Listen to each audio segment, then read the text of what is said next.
now.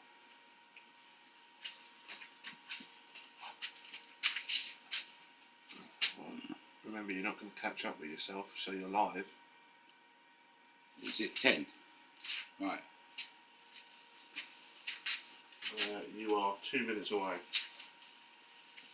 Open up that chat box and then.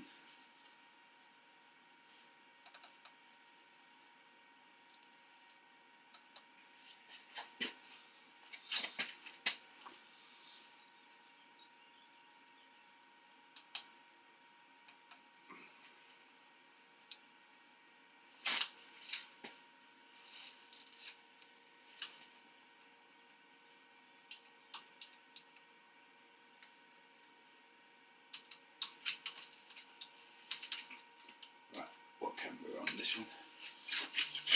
Good luck. What's that? That's the size of the font. That's alright. That's alright. You can't read that, can you? Yeah, I can lean forward. What are my options there? Manage, mediators, participants, toggle, send feedback. Nah.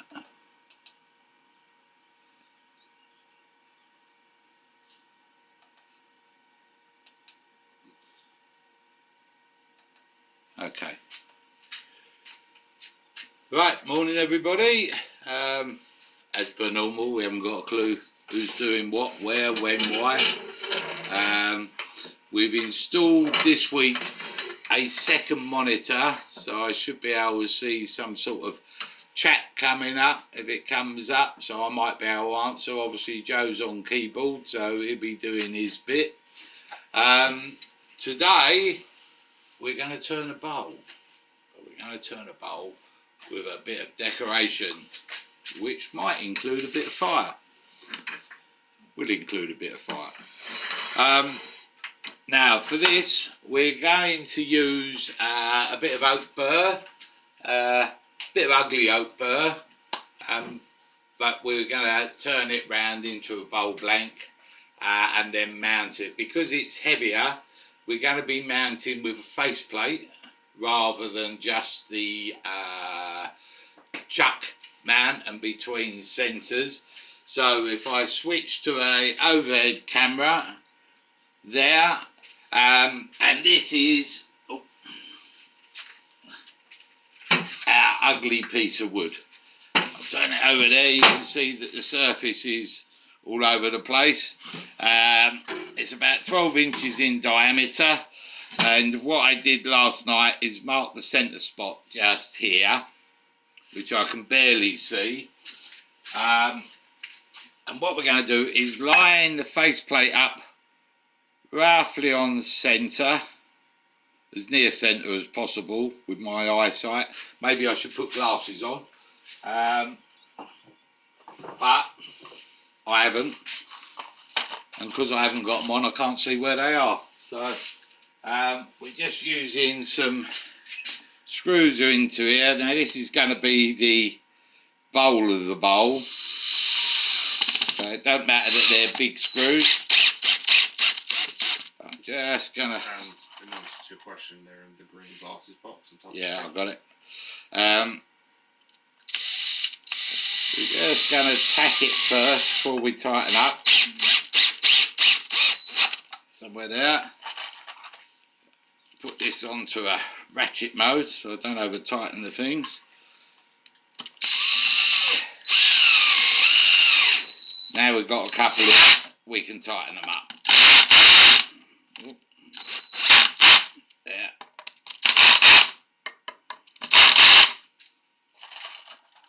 Couple more. Now the reason I'm using a faceplate on this is because we've got a lot of cracks and splits, typical of a bit of burr.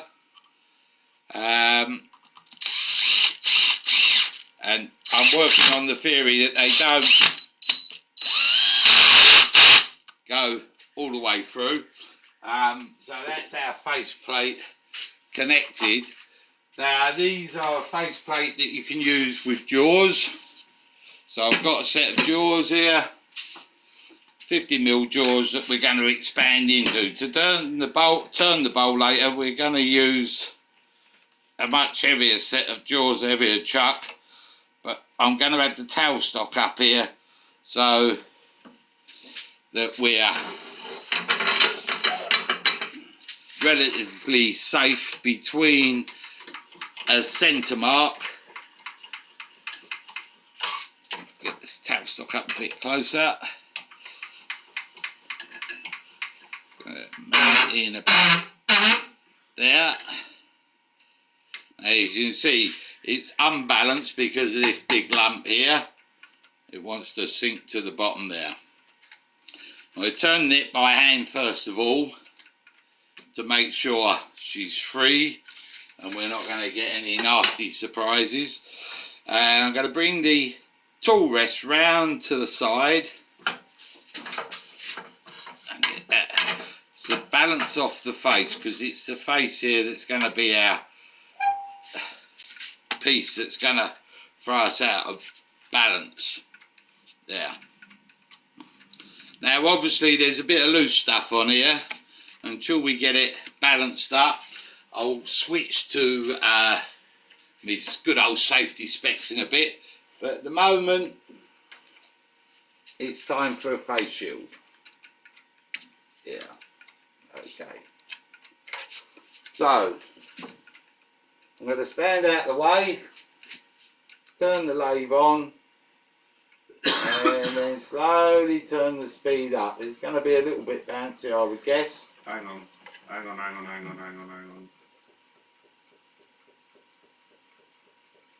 you got that set to private?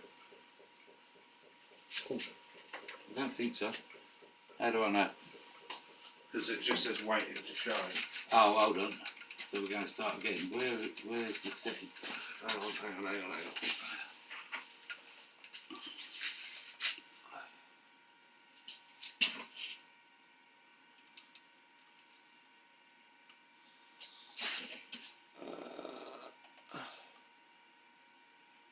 Oh, private.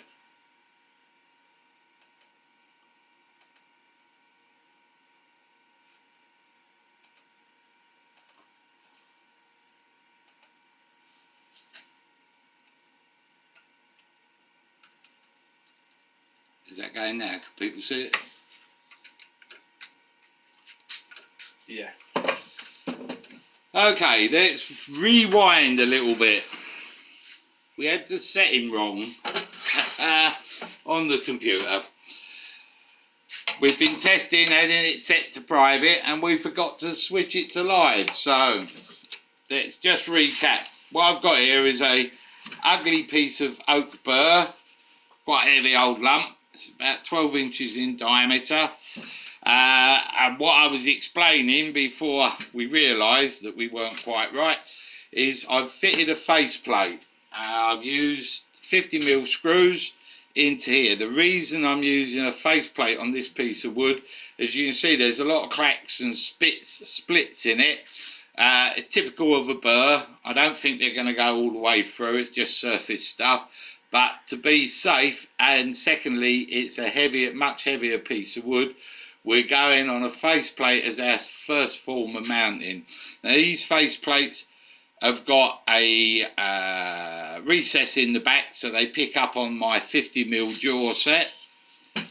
So we just pop this faceplate onto the chuck, expand the jaws nice and tight to make sure she's gripped. Then we bring up the tailstock for extra security. We're bringing that in about there, lock that off, give it a wind in. So we're trapped between centres and on a faceplate mounting.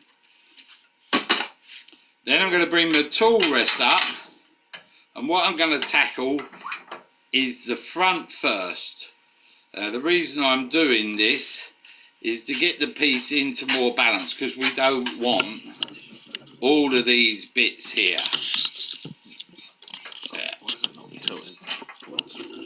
No, just on the...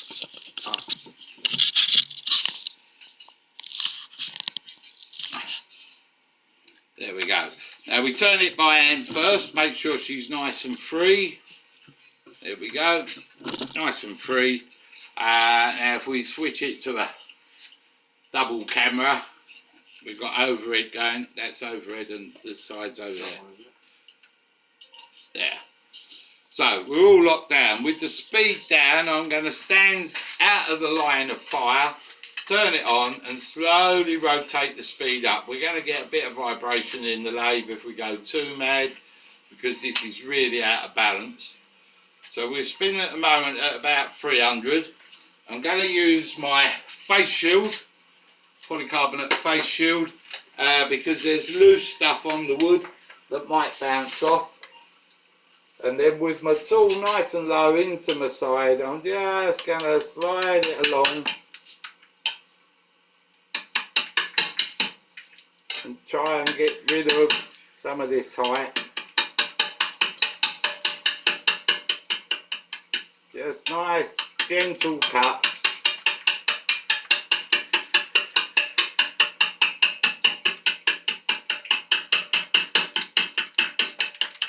You see that bit fly up there, that's why we use face shields.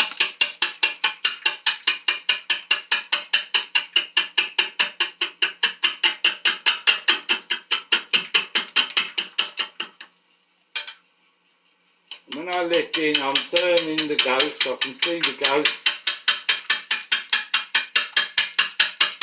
I've got a firm grip on the tool, slowly advancing it along the tool rest.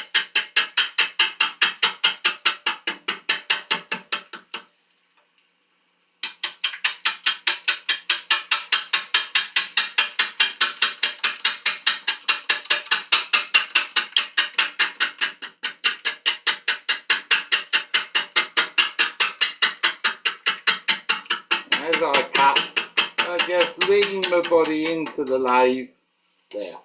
I'm going to stop the lathe because I've got a bit of a gap on the tool rest, and I bring the tool rest up.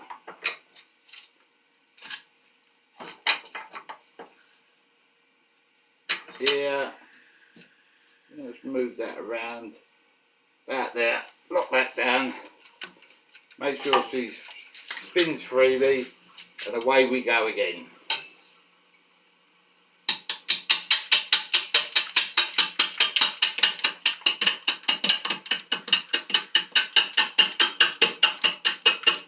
She's bouncing a little bit as the bevel just hits these high points.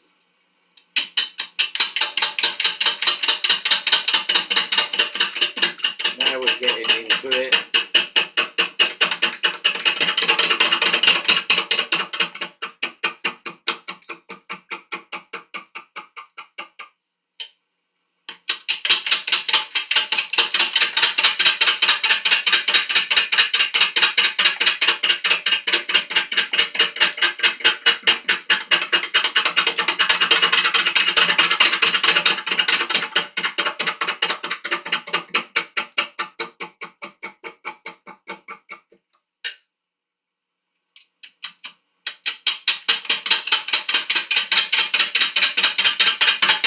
Bit of concentration here.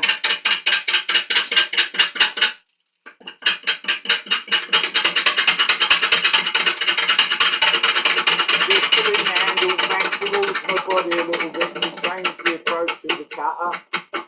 Raise the handle as I get into the middle there. Just being careful not to hit that live centre. Not that I'm worried about the live centre, it's the tip of my tool I'm worried about. You can see we're now getting down a bit flatter, so we just adjust this tool rest again.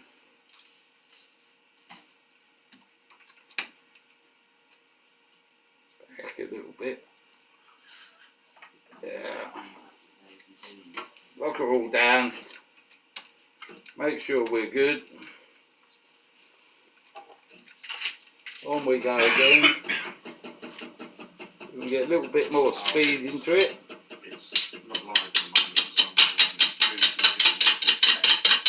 You what? it moves to a different one called test, and your traps aren't showing up on there. Hold on a minute, we've got a technical problem again. Because you've got loads of chats on this. I'm trying to get the other 40 people across. Right, Joe can see it on the screen. I can't see anything at all. See if you can adjust this around. Can people see the video? Yeah. Right, you But can see the video. There's just 39 people sitting in the wrong room still. We got 39 people sitting in the wrong room. I've got a bloke And just we've got phoned 93 people watching this. Well, we got 93 people watching this. So let us just have a quick click and see what we've done. As I said before, I'm all right on the lathe, but this thing has gone a little bit wrong again. This time the technology on the screen, isn't redirecting properly. We don't want to end this stream. Now, we're public. What's test? Edit stream. Live. Demo.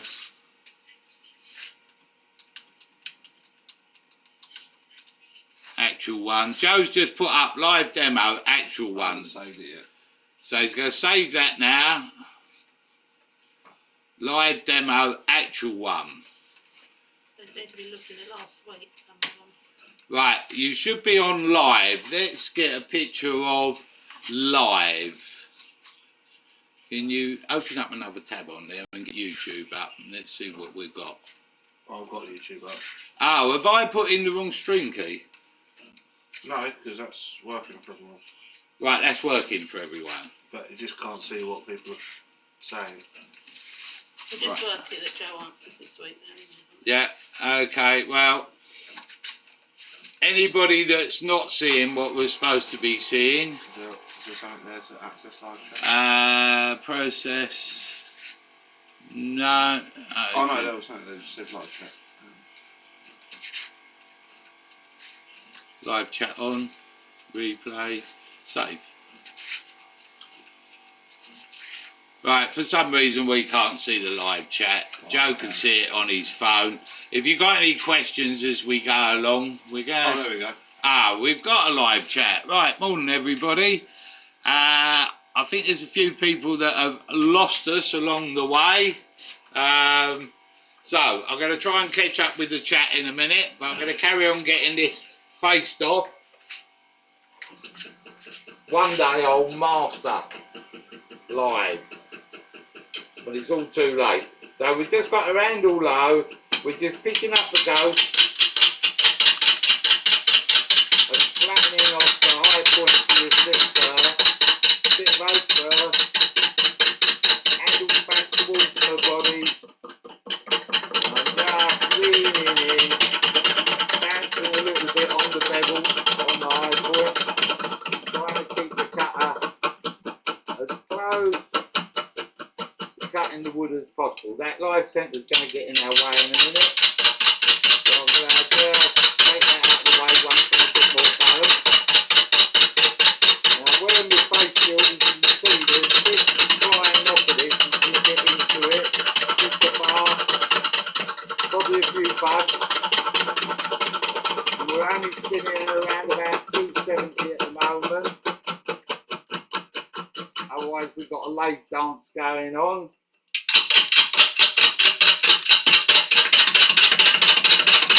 So you can hear the cuts changing, we're getting into more solid wood.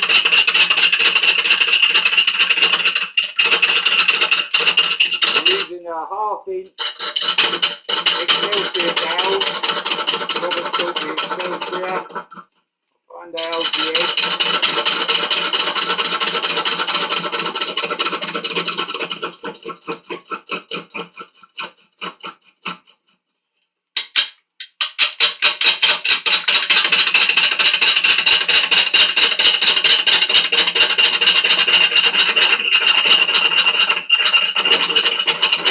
Holding on to this tool and pulling the wood away at the moment. Right, so I've got the lathe there. You can see we're getting flatter now. What I'm trying to do is get a solid piece of wood so I can mount.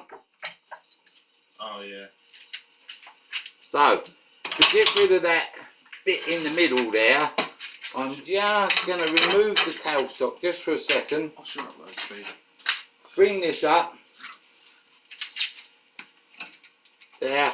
I just want to get rid of this bit. It's in my way. I want to get a little bit more speed on it.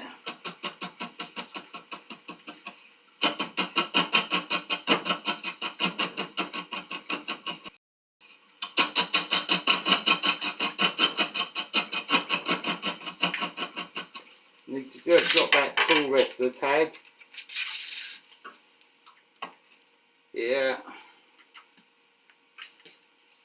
Want my tool coming through on centre. That's a little bit lower. I want to get rid of this core here.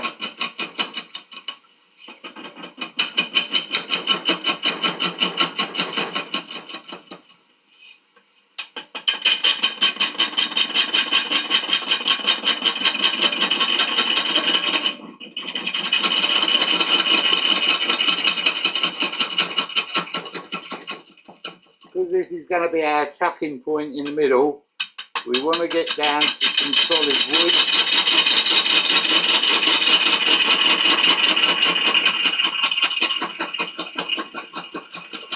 That's better.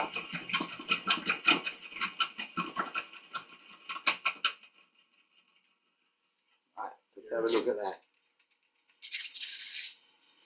Yeah, we've still got a bit of rot inclusion there, but we're getting there. So now we'll bring up the tailstock again, wind that into there. I'm just giving it extra support as we're doing this. Now we'll bring in the tool rest. Make sure she turns by hand, which she doesn't. That's why we always double check. That's okay. We'll turn it on. Now we'll see if we can get a little bit more speed into it. We won't get a lot at the moment. We're now spinning at about 380, 390.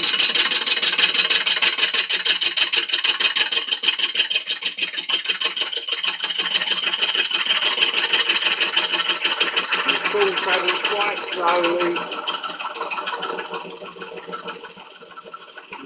The tool in conjunction with the speed of the wood coming over the cutting edge.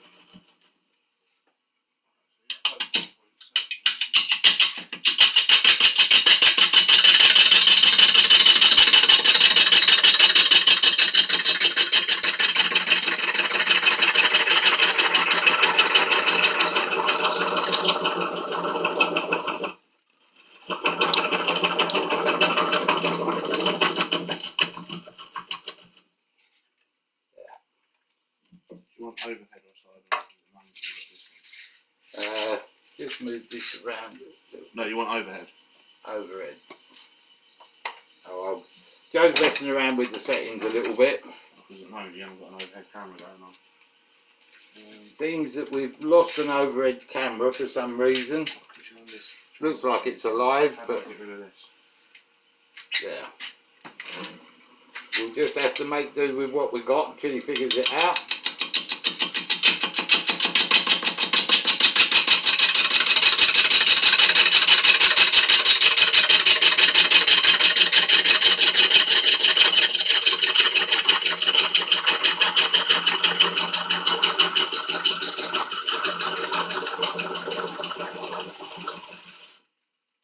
This is looking reasonably solid in here. We will get a chuck mount on there, I would say. So we'll now carry on and turn the tool rest round to get the outside nice and round, and then we'll start putting some shape into it. Now the problem I've got here is the blank is too big for the banjo, so the banjo won't sit underneath it, so I've got to come off the side of the tool rest. Now you're always better to get the centre post in the middle of your wood if you can, but this blank is not allowing us to do that at the moment. It might do in a minute. So with the speed up now, I'm coming in on the side and bringing her to round. Hand slow, handles back to my body, just leaves the cutting edge.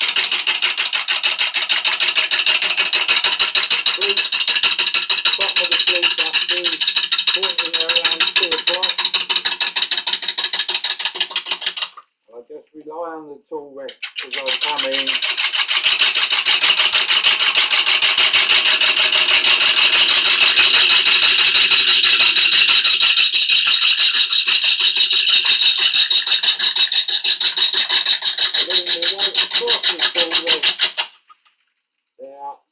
Nobody say he's got some weight.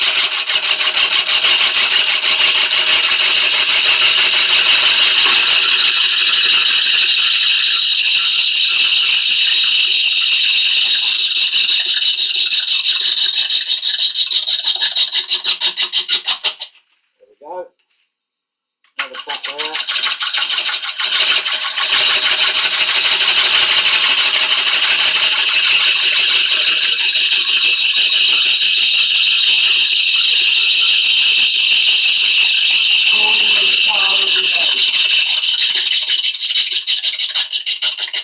What's that? What tool are you using? How powerful is your lathe? I'm trying to catch up on all the messages. Right, Joe's shouting out questions as we go. The tool I'm using is this Robert Saltby 1/2 inch bowl gouge. It's the Excelsior. I think it holds the edge a little bit better, so these are my preferred tools, but I use anything really. This lathe is a 2 horsepower. It's an old Axminster. How do I get rid of this nonsense? Just come out of studio mode. There. So we're just bringing this to RAM. Oh no, see, this is a lathe dance. Did you see that? My lathe was dancing across the room. I just went a little bit too much. And I don't want to chase it round the workshop. Done that once or twice before. So 390 seems to be it at the moment.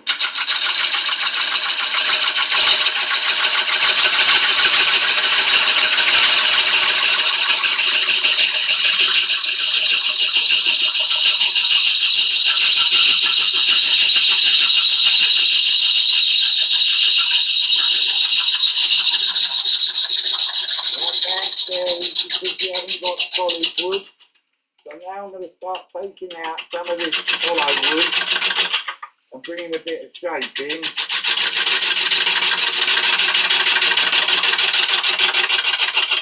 I'm doing that by lifting the handle and twisting the right hip in towards the lathe, just putting myself around. Each time I just come back a little bit further. That is too big a cut.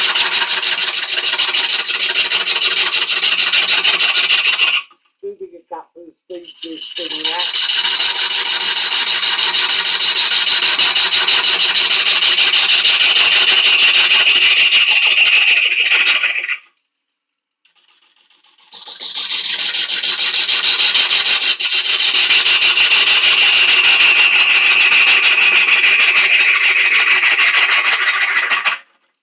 See, I'm getting further over each cut.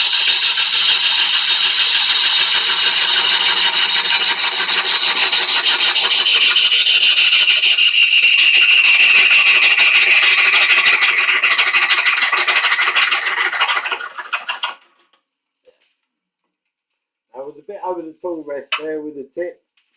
You can see it's a lovely looking piece of wood. That'd be a shame to set fire to it. Now we just bring this tool rest round a bit more with our shape. What I'm going to try and do is keep a bit of this feature here, get a hollow coming through the bowl. Might not by the time we've got it turned and got our mounting point on the bottom, but if we can, it'll be another added thing. So I'll pick up the cut now, then put a little bit more speed into it. Yeah, we can get up to about 460 now.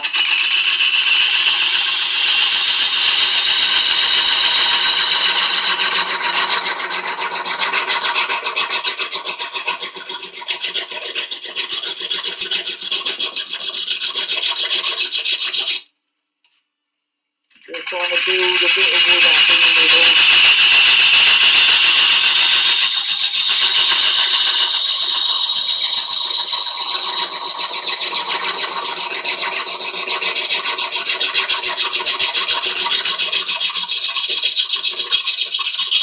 Yeah, they're technically I said in an earlier demo, I'm turning this the wrong way because I'm going that way, so I've not got supporting fibres. But a burr has normally not got a true grain structure to it. And I'm not tearing it out, I'm just ripping wood away, so this is working fine for me. Just going to see if we can get a tad more, come back a bit.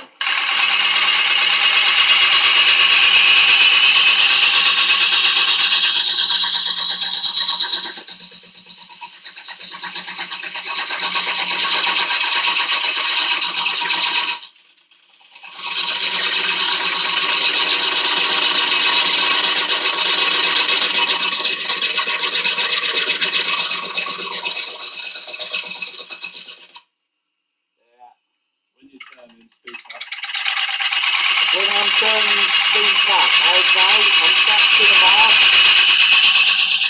doing my best, so I'll shout a little bit. Yeah, we're coming down, now we're just bringing the stake down, I'm building up the wood at the bottom so we can put mounting on.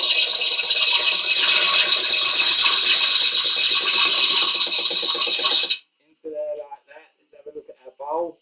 I can't hear a word you're saying. Can't hear a word I'm saying. Right, let's turn the mic up. No, when you're turning, all I can hear is wood. Right, okay, I've turned the mic up a little bit. It's a bit difficult as we're crunching wood away. You can see a lovely grain. We're going to lose our little feature, but it wasn't about the feature really. So now I'm going to start taking this in towards building it somewhere there we go. here. Joe's messing around with settings again. It wasn't plugged onto your method. I weren't plugged onto my method. Right, now we're onto a method. So shield's down, and now we're just going to build in to that centre.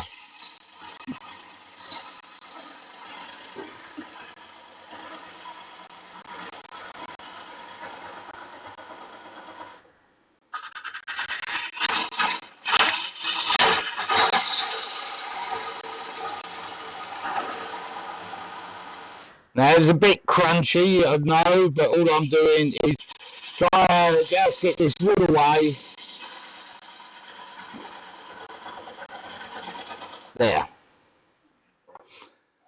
Now I've got to work out what size of spigot I need. I'm going to be using this big heavy chuck. This is an old Super Precision. I can't get it in close out there. Super Precision, real heavy, chunky, and quite big jaws for the weight of this bowl. Plus, there's a bit of softwood, so I want to make sure I've got a good grip. So these jaws are, I'll get my old vernier here.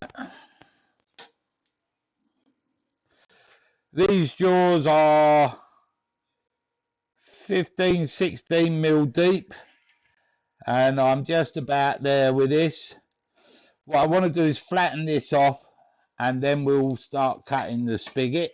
I'll just move the chuck out of the way. I don't want that falling on my foot. I ain't got steel toe caps on. So I'm just going to face this bottom off here.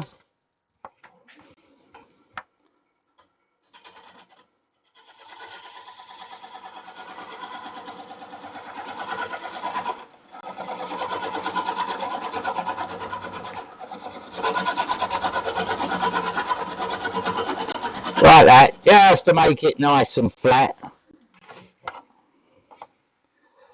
And then we'll check our depth of our spigot. We're running at around about 14 mil. I can get up to 16. I've got a bit of a dome here, so I've got to flatten that base off. And our jaws, we're going to create a 90 mil spigot. Face shield out of the way. 90 mil, about there. It's all ish. Yeah, that'll do us. Which is going to go in here. So as before, we're now just going to mark this spigot out. Left hand point scrapes, right hand point is guide. She's there. Push the left hand point in, And now this is what we're working to. If I get a pencil, you might see that a bit more. We're working to that point there. I'm not sure it's coming up too well on the camera. So I'm now stopping the lathe, and I'm just going to raise the tool rest up and use my famous skew. Now these are gripper jaws, so they're not quite so tapered as the others. Oh, when my lathe bounced earlier, it managed to drop a little parting tool on the floor. Shield down again. Actually, I'm going to get rid of that shield now. I've got rid of the flappy stuff and switched to the old safety specs. Nearly poked myself in the eye with the skew. Never do that. It hurts. So now we're just going to come in with this skew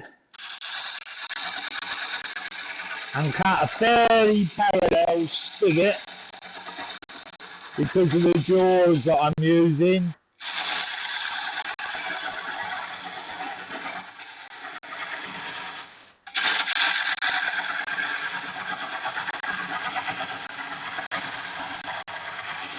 I'm breaking it down into stages.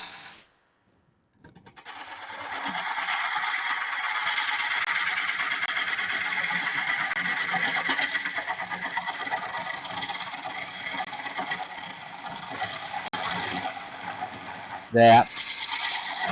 And now I'll just flatten that off a little bit.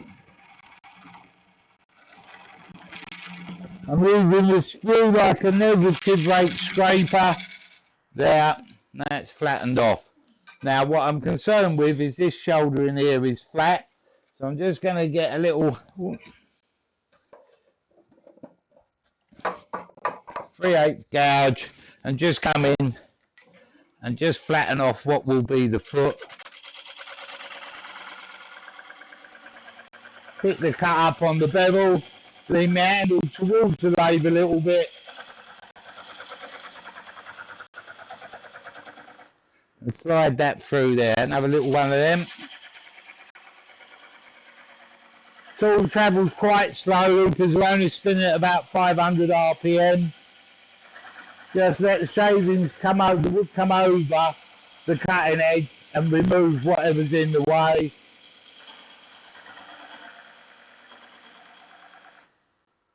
One more there.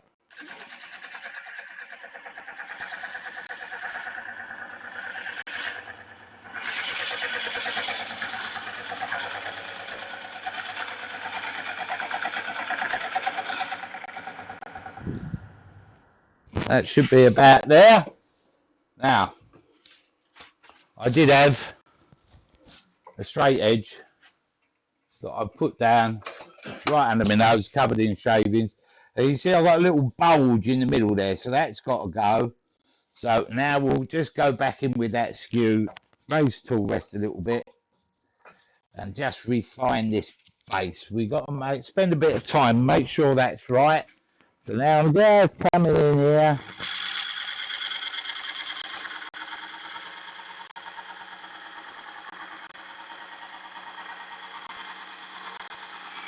As I get into the spigot, I raise my handle and tilt it anti-clockwise just to get rid of any bit at the base of the spigot. Now we'll see if that's nice and flat. Yeah, that's flat on the point where we want it, where the jaws will sit.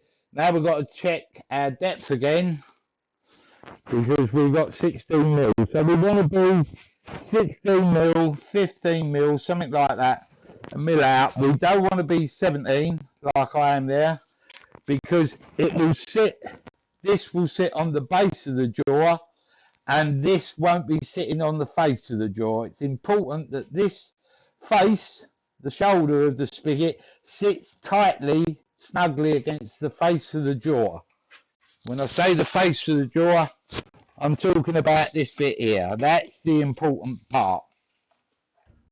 So we need to take this down by a couple of mil or so. So I'm just going to come in with a skew here.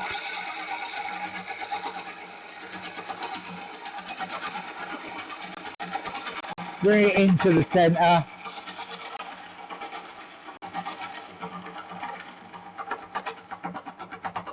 It's bouncing a bit on that middle bit there.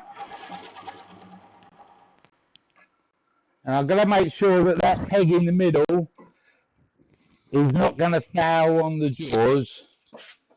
And I think we should, whoops. I've got holes in a board underneath my lathe where I dropped my tools, and I just put the skew through a big hole and it went straight through onto the floor. So needless to say, that tip's going to be a little bit damaged. Right, we're about there. So this spigot now is about 14mm deep, which will be enough for our jaws. We look straight there. So now let's see if we can get it into a set of jaws. We're hanging off this little faceplate. I think it'll be fine. We could carry on turning, but I'd sooner it be in the jaws now. We got something that's going to resemble a foot here in a minute. You see, we've got a lot of splits and cracks at the top, so there's a lot of features, some lovely burr coming up here, there, swirl pattern there, so it should look quite nice.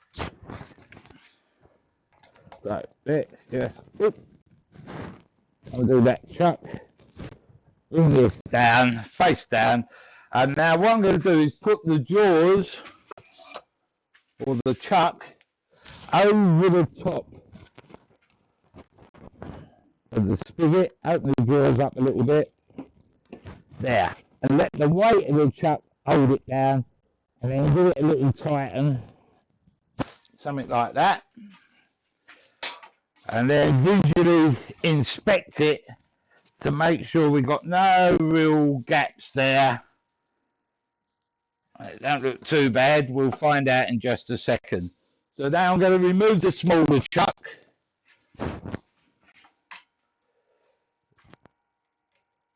Here.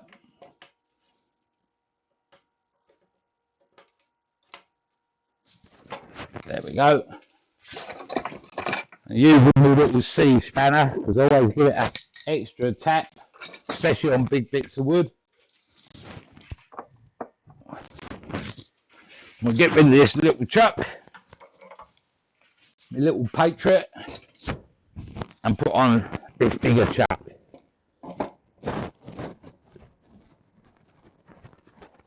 I might have to adjust the camera now because, oh no, we're all right.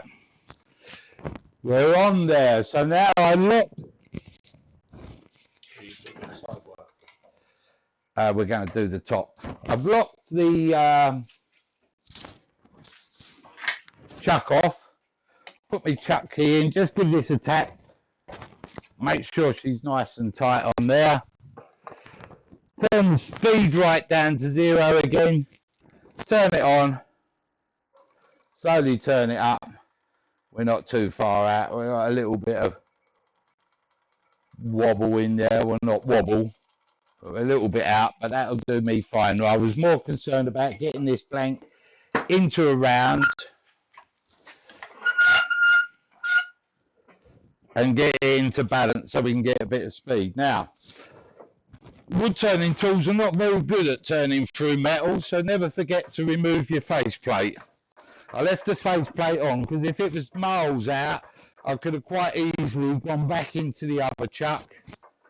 Just move that tailstock out of the way for a second. Get back through and get rid of this.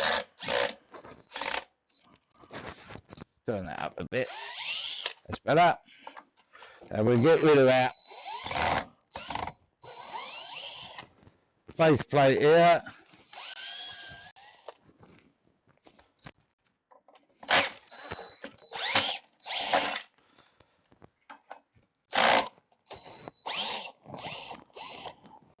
That's the faceplate out of the way. Whoop. Screw that out of the way, back in the box, faceplate out of the way.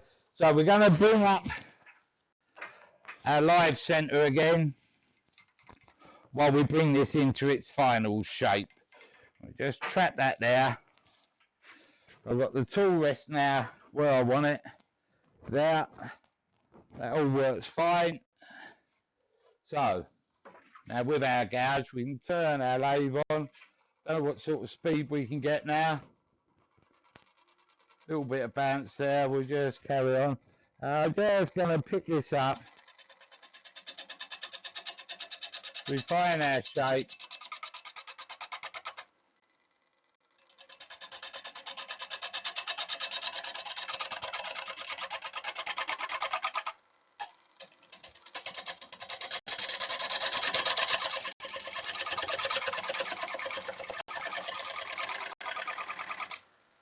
And I'm going to come down the other way.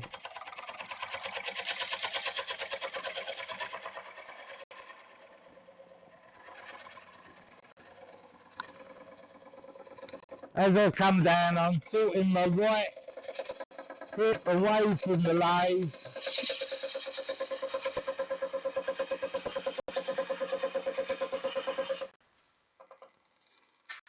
Let's sort this foot out a bit.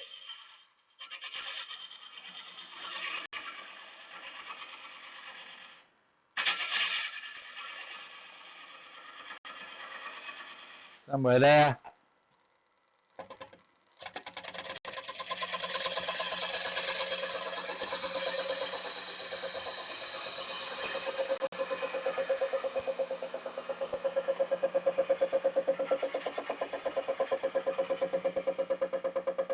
And we've got a bit of bang on there, on the harder wood to the hollow wood.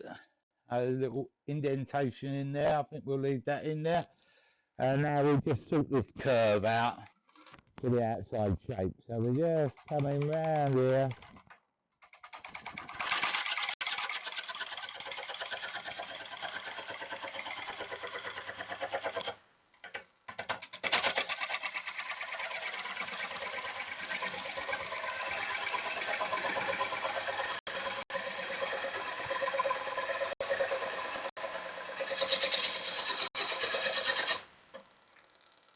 Just want to bring this curve round now.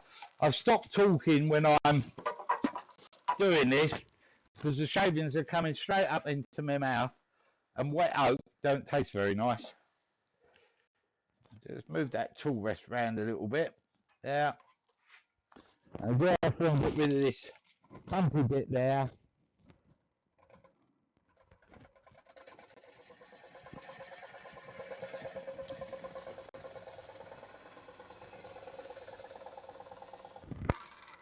That looks bad. Now just pick this cut up here. Oh.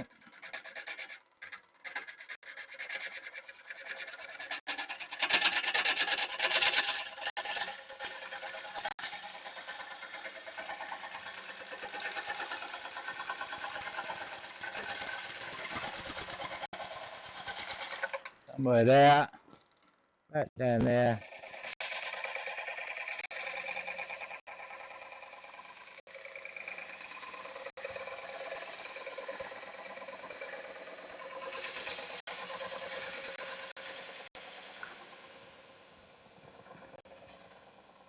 Bring that into there. We've got a bump just there, so we just try and get rid of that.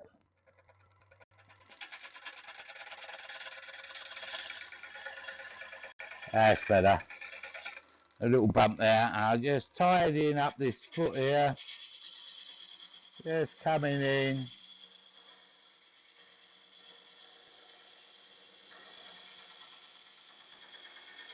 Rolling the wrist over just to take that last little bit out. And that looks like that sits in there quite nicely. Now we've built a bit of ridge at the top here. I want to build a little bit more ridge at the top. We'll see why in just a minute. So we're just going to come back round, twisting myself into the lathe now with the right hip.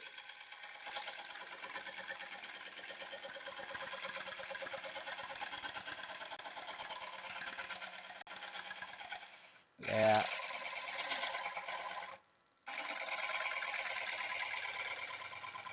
That there, I think. Okay.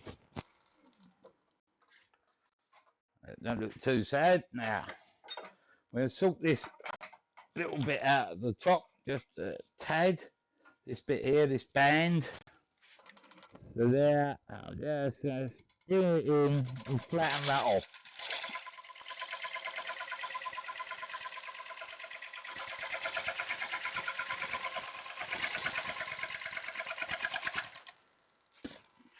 Something like that. Okay. So, when we're rolling beads, we can just use a beading tool. Oh, if I can pick a beading tool up. Yeah, a beading tool like this. And we just push in, raise the handle and get a bead. But the problem with using beading tools, if you're going to do a lot of beads, they're a great idea because they're all the same size. But if you learn how to roll a bead with your spindle gouge, if I can find my spindle gouge, this one, a little spindle gouge, it's fingernail grind so it comes back. I can literally roll what size of bead I want and I don't have to have loads of tools. Now the way I do this is I have the flute, bottom of the flute, straight up, 12 o'clock, handle low, and I have my thumb on the handle, my right thumb on the handle, round at 2 o'clock. And then I raise my handle, and as I raise my handle, I twist my wrist anti-clockwise. And then to do the other side of the bead, I have the flute straight up, bottom of the flute, 12 o'clock. I move my thumb round to 10 o'clock, and as I raise my handle, I can then twist my wrist clockwise. And if it works well, hopefully we get a bead. So, we're going to just raise our wrist. Tool rest might be a little tad high. Hold on. Keep touching this piece of wood. It's got splits in it. Stupid boy. Don't do it. Grab the thing at the back. Right, so there. Rub the back of the bevel. There, lift, and as I lift, roll over in one direction. Get my tip in the middle of where my bead's going to be, and as I lift now, roll over in the other direction. Now we're going to put the second one in, so we're going to come here. I'm now up, twist my wrist anti-clockwise as I come up. There, and now I come the other way and lift and twist my wrist clockwise. I've got a bit of wood in the middle there, so let's turn that into a little bead. And there, something like that. That one is rolling over at the top, so just come back in there, and come back this way. There, it's not quite right.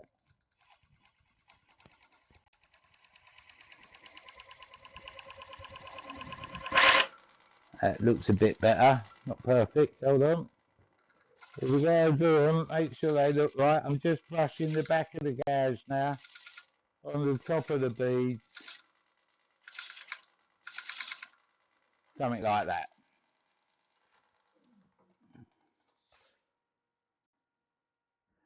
Yeah, they're not too bad. They'll be all right for what we're going to do here. So we've got a couple of beads in there.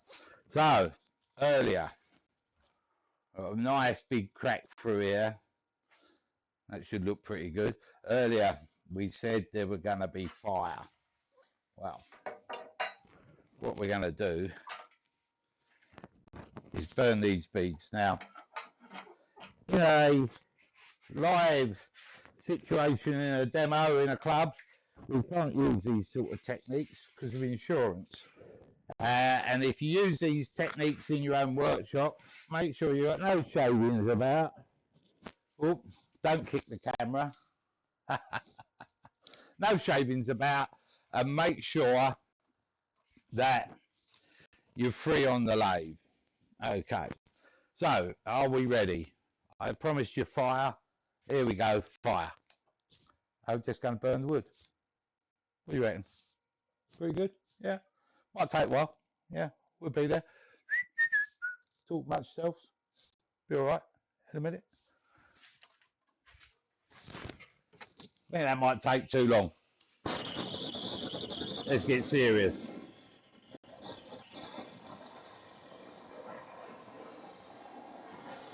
Now we're going to burn this in. I'll get this up to temperature. Hold on. Somewhere there. A bit more. That's it.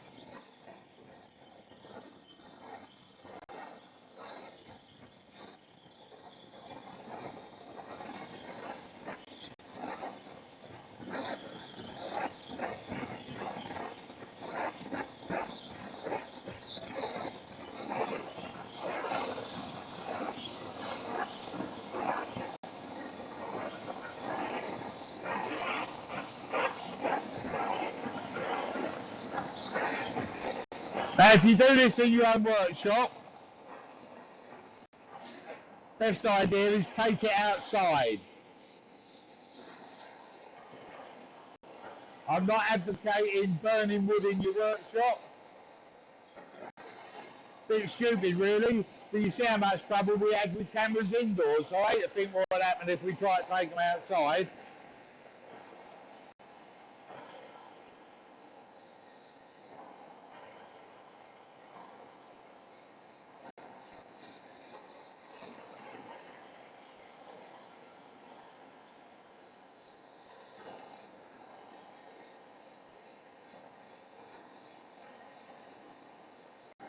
All we're really doing is burning the tops of the beads for an effect.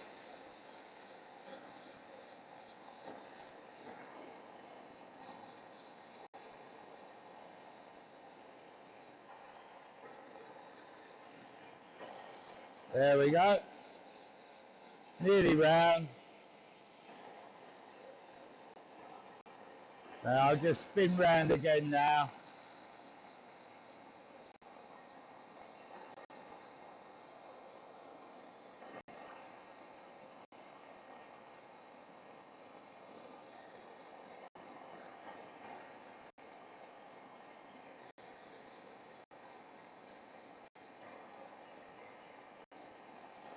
Joe's got the fire extinguisher.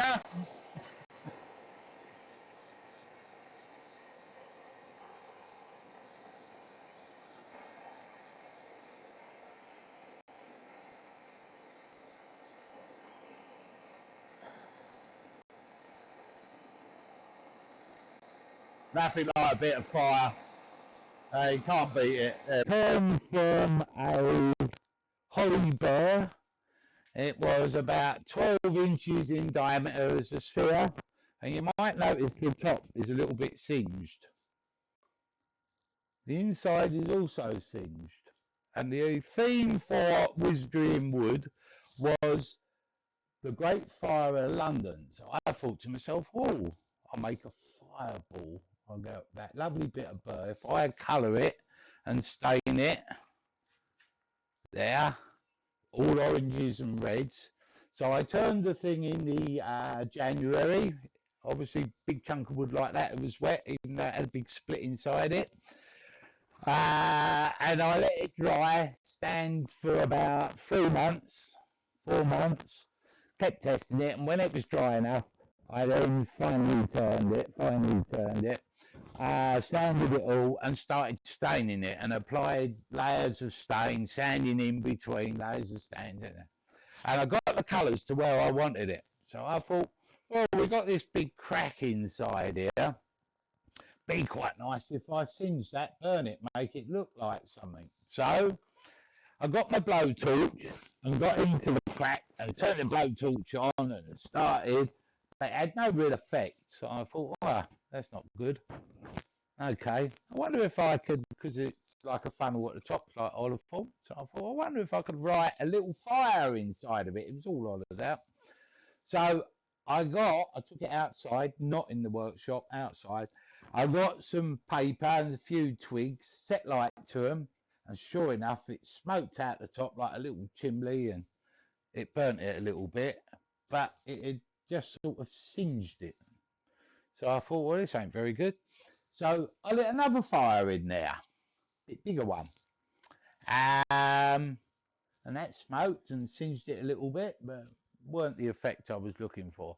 So then I filled the inside up with wood and paper and sticks and moss and all sorts of stuff and set light to it. And that really did go up. It went up so much, the whole thing caught light inside. And there's me spending months to get it finished for wizardry and wood. Luckily, I had a fire blanket over the top, but it was an effect. And then I singed the outside, nearly lost a piece. So be careful when you play with fire. Okay, back to this, if I get the right thing. Now we're on overhead. We've got our singe beads. So what we're going to do now is just make a bit of a feature of them. And we've singed a bit of wood here. We don't want that. So we're just bringing the tool rest back into play. And we're just going to tidy up the outside and get rid of the bits that we don't want. So if I turn that on there. And now all I'm going to do is just finely cut, following the shape round.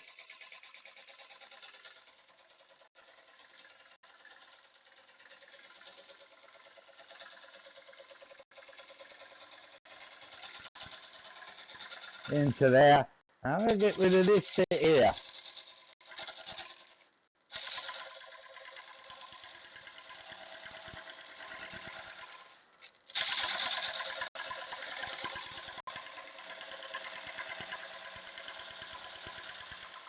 Now just carefully get that one. And all I'm doing is taking this wood, finishing the shape so my beads sit proud of the wood. I don't want to hit the bead and ruin the burnt effect. Just get that underneath there like that. Little bump still, get rid of that one.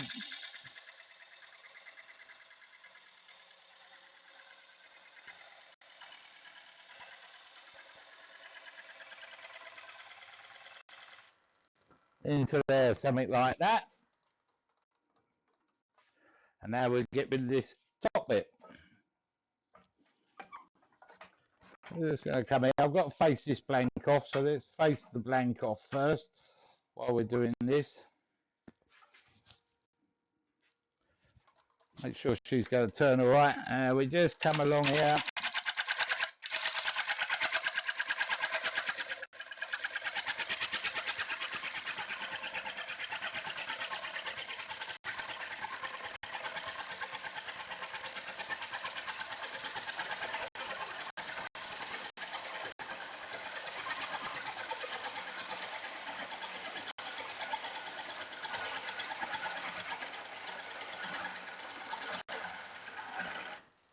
Get rid of that in a minute.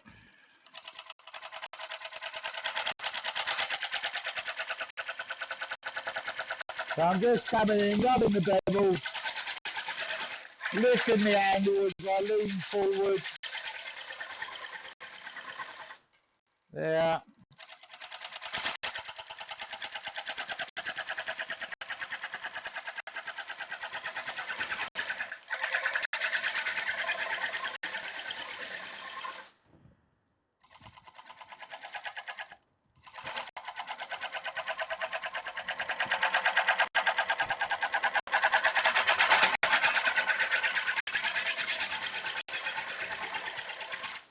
Keep my mouth shut again because it's the great oak flavour. We've all suffered that, I'm sure. And we're just going to come to it. Just got a little bit here. I just want to get rid of that. So I'm just going to try and pick that up real gently there.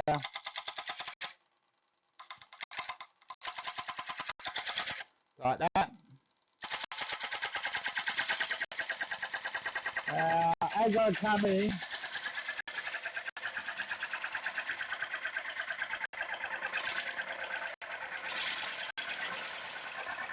as I came in there, I lifted my handle up faster to get a slight taper on the rim into the bowl. That's there.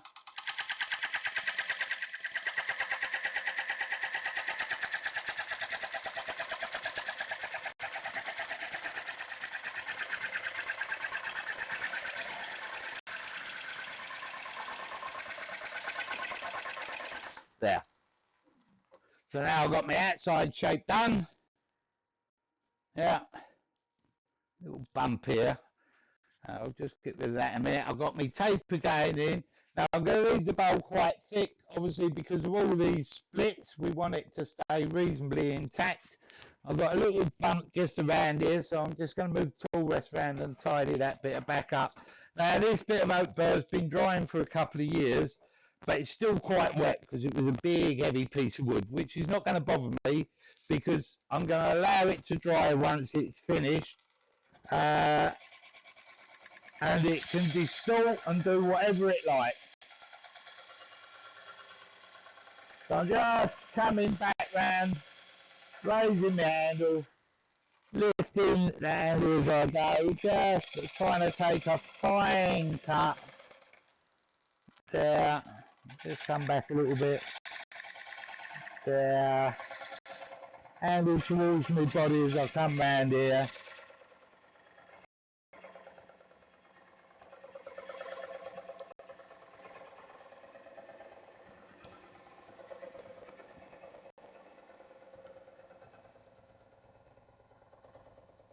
There.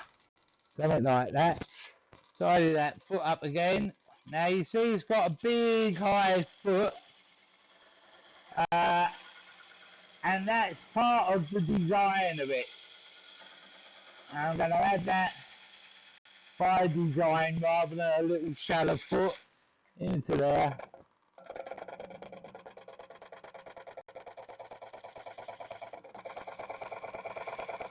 Just turning that tip over.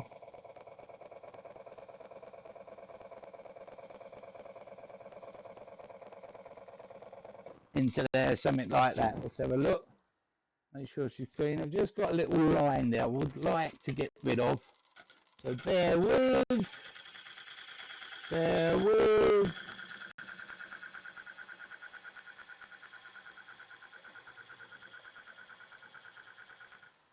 There.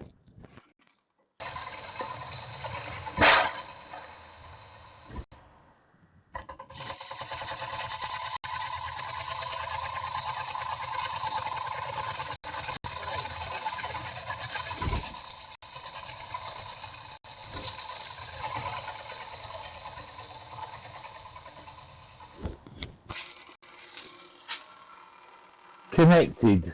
Oh, it's not connected. We're on the barn at the moment. Hello, everybody. If you can now see me.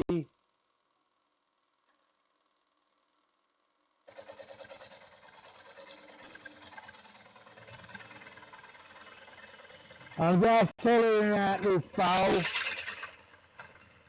I'm trying not to force the cut too much, but I am trying to get the wood away.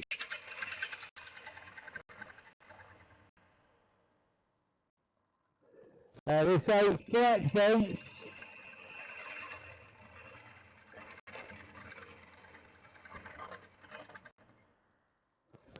so I'm crunching it away at the moment. I'll take a few refined cuts later.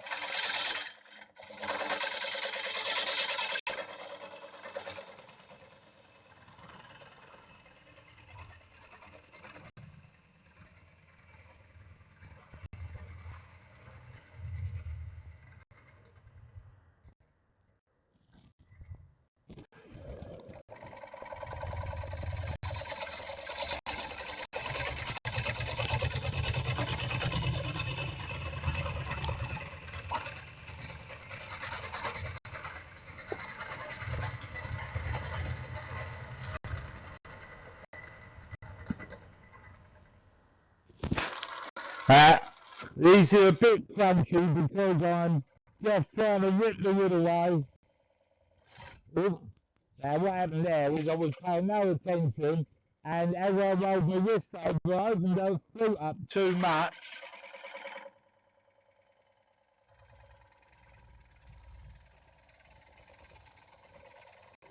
And we slid across the surface.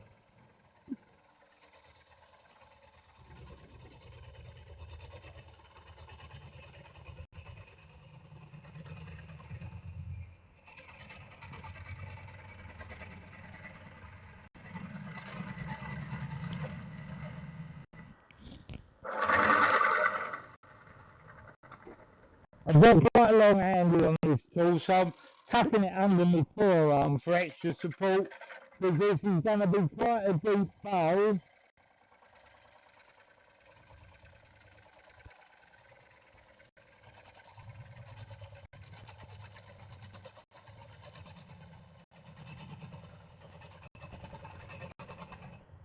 Right, what I'm going to do is stick my face shield back on, because as I'm talking to you, I'm getting my mouth full of shaving, so I stop talking, describing what I'm doing. With a face shield on, I can talk and not get a mouthful of oak. So I'm just rubbing the side bevel here, rolling my right hip away from the lathe as I come into centre.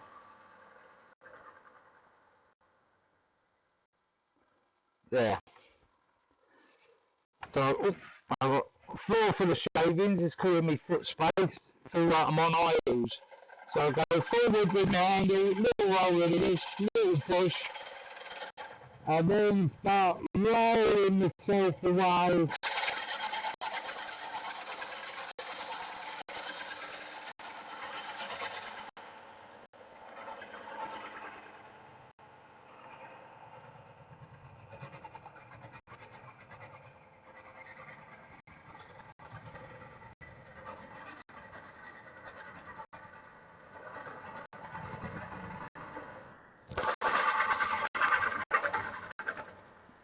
Now I'm a little bit aware, I use the left wrist leaning on my tool rest. Obviously I've got the edge of the bowl to contend with, so if you use this sort of technique, be careful of your rim. What's happening in the middle, we've got loads of burr, and that's becoming a bit crunchy.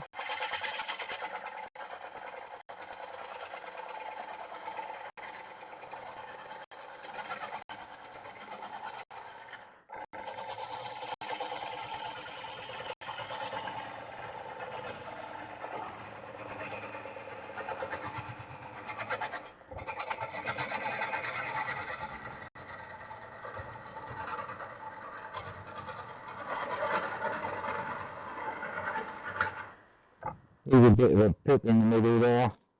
Pack. Little twist of it. Twist.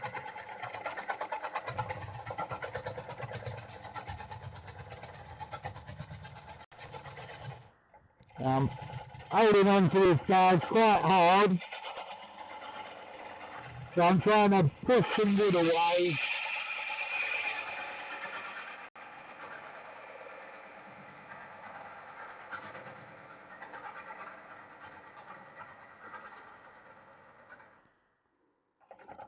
Pick up a cut here.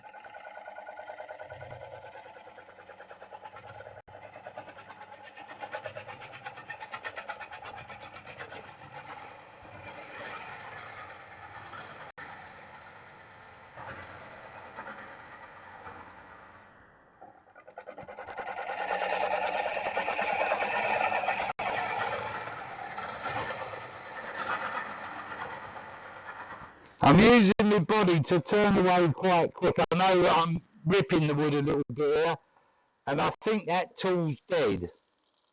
So, let's go over to the 3/8.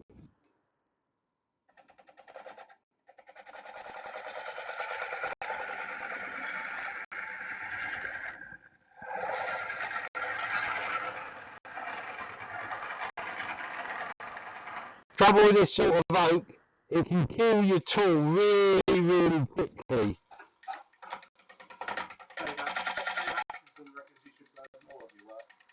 I should what? Thanks, Dave. Dave just said I should burn more of my work.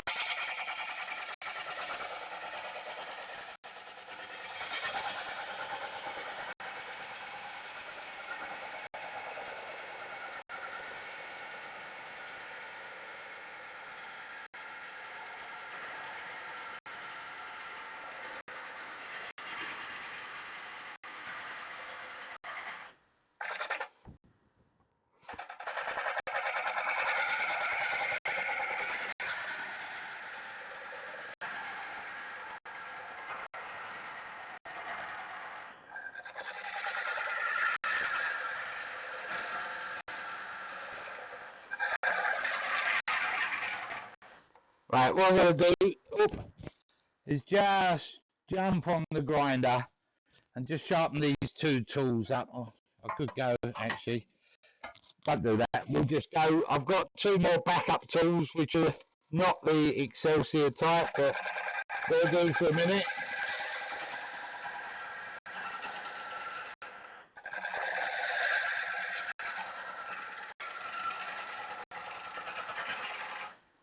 Now I'm just going to chop down in the middle here. Oh no, I'm not. That's that.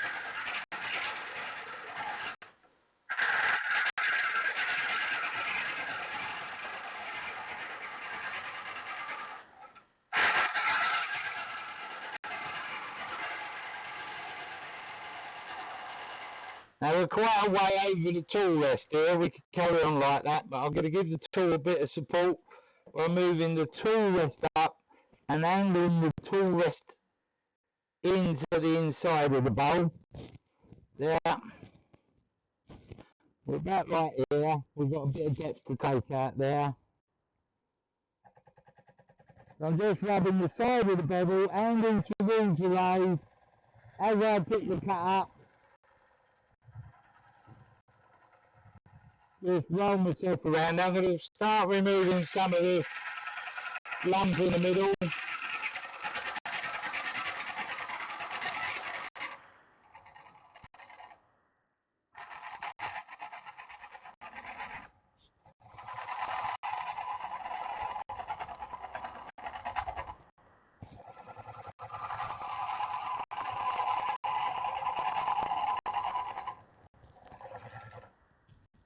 Now we'll just try and pick up a cut on this edge.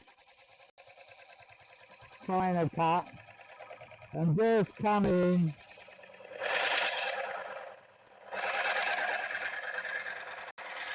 Just gently. Just refine that bottom shape there. Push myself away from the lathe.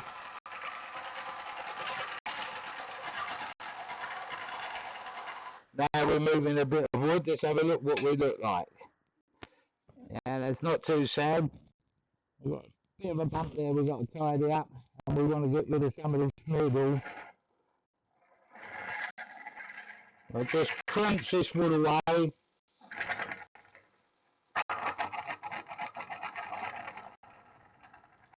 There I was using the whole movement of the tool. These are not finesse cuts, these are remove the wood cuts.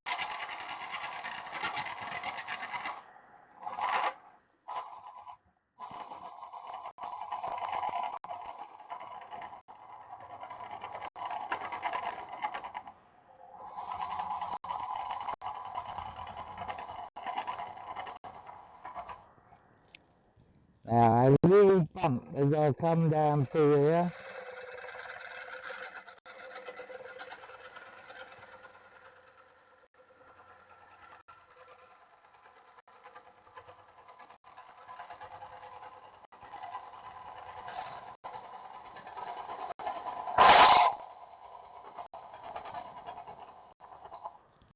Let's try that.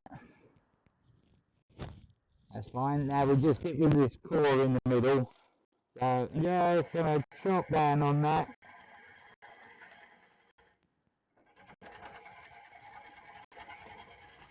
I'm just using the tip of the tool, and as I pick up the cut, the bevel supported by the pip in the middle as I come down. I'll just get rid of that. Use the tip. Yeah.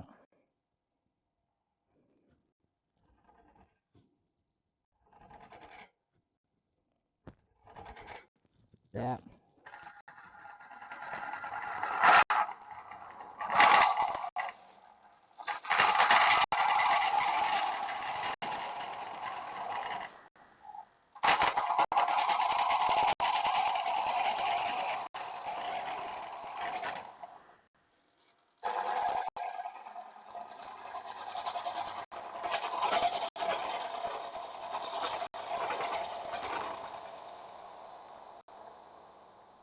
As we come into the middle, we just creep up on that.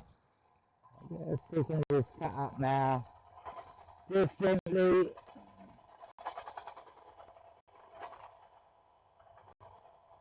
Through to the centre here.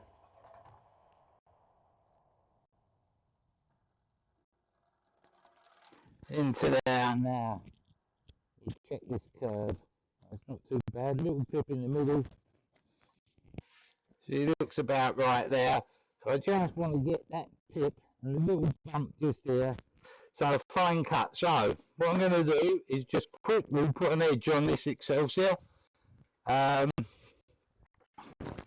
reason I'm using this one, it's got a longer handle and it gives me a bit more purchase so I can balance the tool under my arm and into my side as I swing round for this sort of finishing cut. Yeah. I'm just using a Pro Edge to sharpen. What we might do next week is get a third camera set up and show you a bit of sharpening, or we might not. We have enough trouble with two cameras. So, back on, a little bit.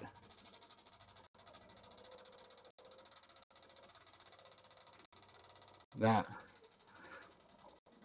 Just can't get any speed into this wave. I should have put it on my VB, that wouldn't have bounced around.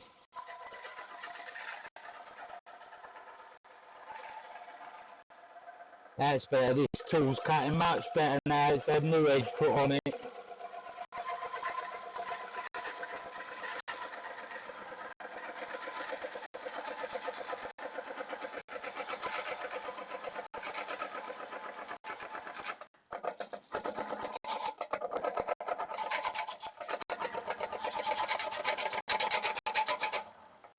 I'm just trying to pick this cut up here. There's a little bounce line in there. That's better.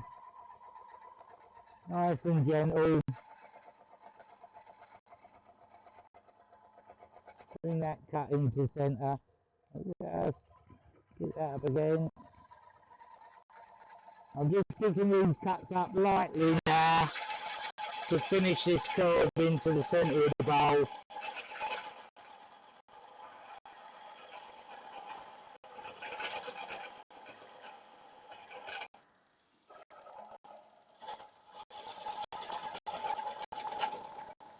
Yes, nice and slow into the middle.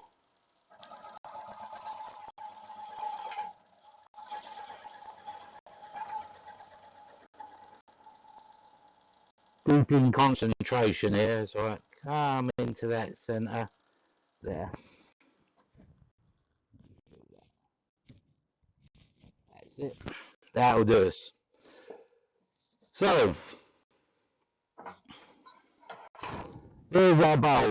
What I would normally do, I'll get this shield off. What I would normally do is a light bit of sanding round the outside and then just give it a nice coat of oil. There's no tooling marks really in there, so it wouldn't need a lot of sanding, but we've got a rustic looking bowl just there. And if I take that out of the chuck,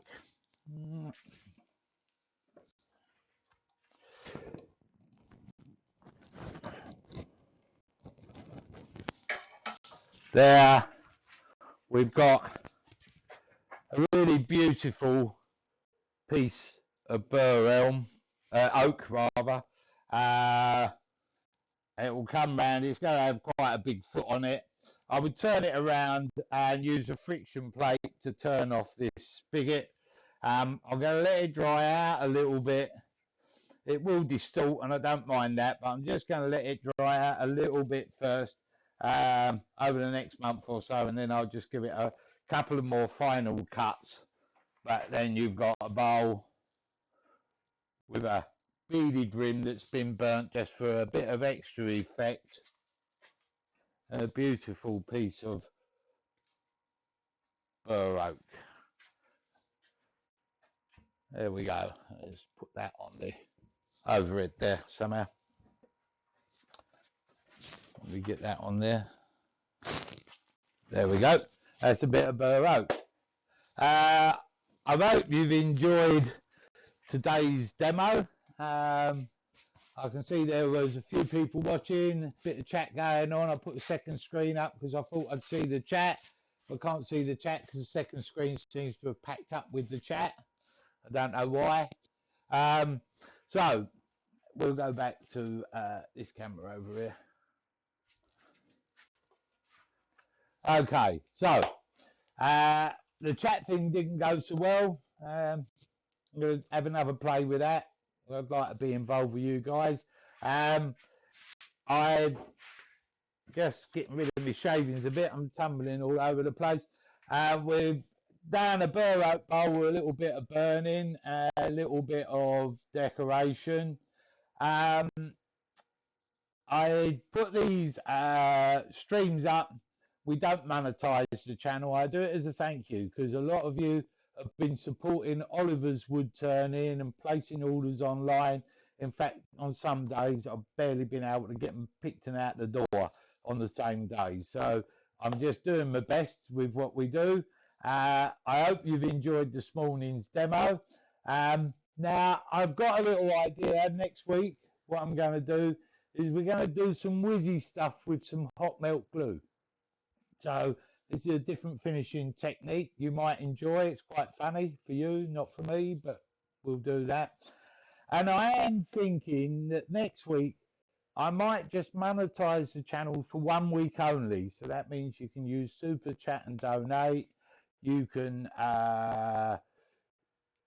watch the advert and there's coppers paid for that. And the reason for this is what I'm thinking is I'll do a demo for the NHS and all proceeds will go to the NHS, and I'm prepared to double up to a maximum of 500 quid, double whatever's bid, and we'll donate that as a thing from Woodturners. So thanks very much. Hope you've enjoyed yourselves. Catch you on the other side.